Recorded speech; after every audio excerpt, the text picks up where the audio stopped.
Avant de passer en revue et de façon détaillée les différentes propriétés de style CSS, voyons d'abord quelques conseils afin de gérer au mieux les styles CSS que l'on ajoutera à notre site. Tout d'abord, la documentation officielle de Dreamweaver nous recommande d'utiliser plutôt le panneau de style CSS plutôt que celui des propriétés afin d'ajouter des styles à un document. Cette palette est beaucoup plus complète et comme on l'a vu, la balise style fait référence au style que l'on a inclus dans le document. Lorsque des feuilles de style sont liées, ils sont affichés sous forme du nom du fichier et on a ainsi l'ensemble des règles CSS qui sont liées au document en cours d'édition, accessibles directement depuis cette palette. On peut noter que l'onglet Tous permet de sélectionner n'importe quel style, d'en éditer les propriétés dans le panneau inférieur. Quant à l'onglet Actuel, il permet, en fonction de l'élément cliqué sur la page, d'afficher un résumé de la sélection, c'est-à-dire les propriétés CSS qui sont appliquées à cette sélection, de pouvoir également les modifier dans le panneau inférieur. Ici, les deux icônes permettent d'afficher soit une information courte, soit l'ensemble des règles CSS qui s'appliquent à la sélection, par exemple des règles définies par le sélecteur H1, mais également les règles définies par le sélecteur Body, avec à chaque fois, au survol, le nom du fichier CSS dans lequel la règle a été spécifiée. On peut ainsi avoir, de façon très précise, les règles CSS qui influent sur la sélection. En bas de la palette CSS, on a la possibilité de visualiser l'ensemble des propriétés sous forme de catégories. Et ce sont les mêmes catégories que l'on retrouve ici, dans la fenêtre de définition de règles CSS. À l'intérieur de ces catégories, on retrouve l'ensemble des propriétés CSS disponibles.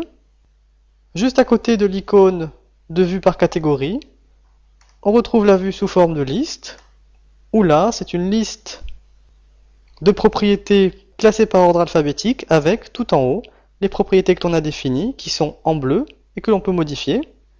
La troisième icône est le choix par défaut et permet d'afficher uniquement les propriétés qui ont été définies. Lorsque l'on a sélectionné l'onglet Tous, on peut choisir une règle et, en sélectionnant le menu de la palette style CSS, on peut modifier le sélecteur ou déplacer les règles CSS, par exemple dans une feuille de style existante ou nouvelle. Comme nous l'avons vu, il est également possible, une fois une règle sélectionnée, de l'appliquer. Et on peut effectuer des opérations d'édition simples, couper, copier, coller ou effacer.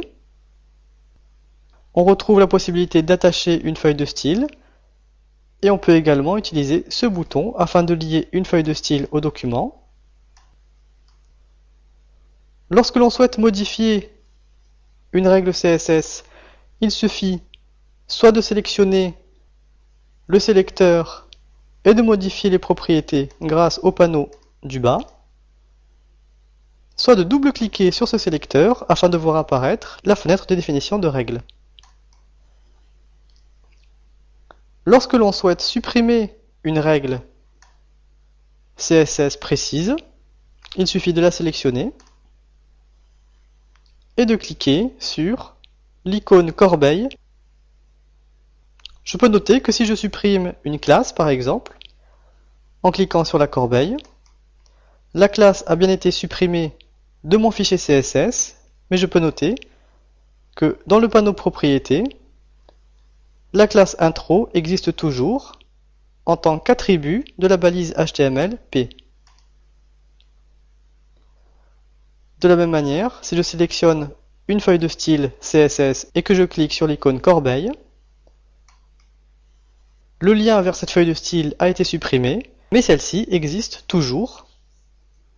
Et je pourrais à nouveau l'attacher à mon document pour retrouver mes styles. Lorsque j'attache une feuille de style à un document, je devrais faire attention à pouvoir tout d'abord réutiliser cette feuille de style dans d'autres documents il ne serait pas intéressant d'avoir une feuille de style par document HTML, puisqu'on se priverait de l'avantage de pouvoir modifier l'ensemble du design du site uniquement grâce à un seul fichier feuille de style. Il est bien entendu possible d'attacher plusieurs feuilles de style au même document. Par exemple ici, la feuille de style css-01.css est attachée à ce document, mais également à celui-ci. Le document que j'étais en train d'éditer a en plus la feuille de style css-03.css qui lui est liée. Ce fichier me permet donc d'avoir des styles CSS plus précis pour ce document, style que je n'utilise pas pour les deux autres. Son utilisation est donc tout à fait justifiée. Par contre, attention à ne pas créer autant de fichiers style CSS que de documents HTML et de bien placer l'ensemble des styles communs aux différents documents dans un seul fichier CSS afin que le jour où le design du site devra être modifié, eh bien la modification s'effectue grâce à un seul fichier de feuille de style. Attention également aux chemins qui mènent vers les fichiers feuilles de style liés. On les retrouve ici dans le document. Un lien vers un fichier css-01.css qui se trouve à l'intérieur d'un dossier CSS. En dessous, j'ai un autre lien vers le fichier css-03.css, lui aussi dans un dossier CSS. J'ai dans ma fenêtre fichier les fichiers de feuilles de style qui sont bien dans le dossier et mes documents HTML qui se trouvent ici. Le chemin est donc tout à fait correct.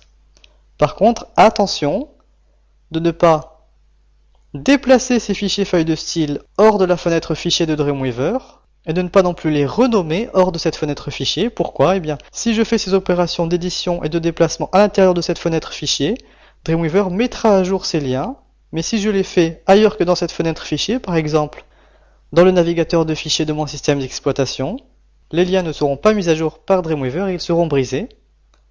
Lorsque pour un site internet, par exemple celui de Tutorum, et je vais pour la démonstration sélectionner un outil qui va me permettre de désactiver tous les styles CSS.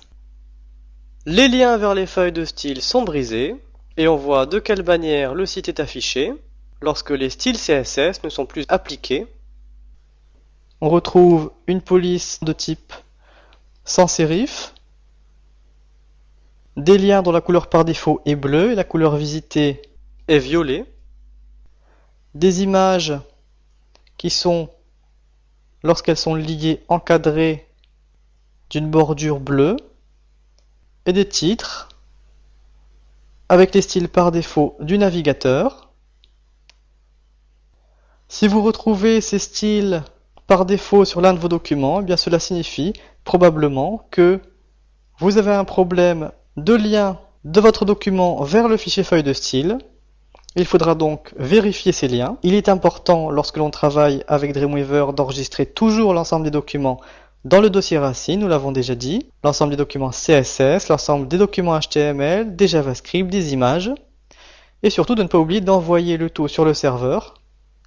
Si vous avez envoyé votre document HTML sans les feuilles de style, eh bien ce document ne s'affichera pas correctement, mais on retrouvera les styles par défaut.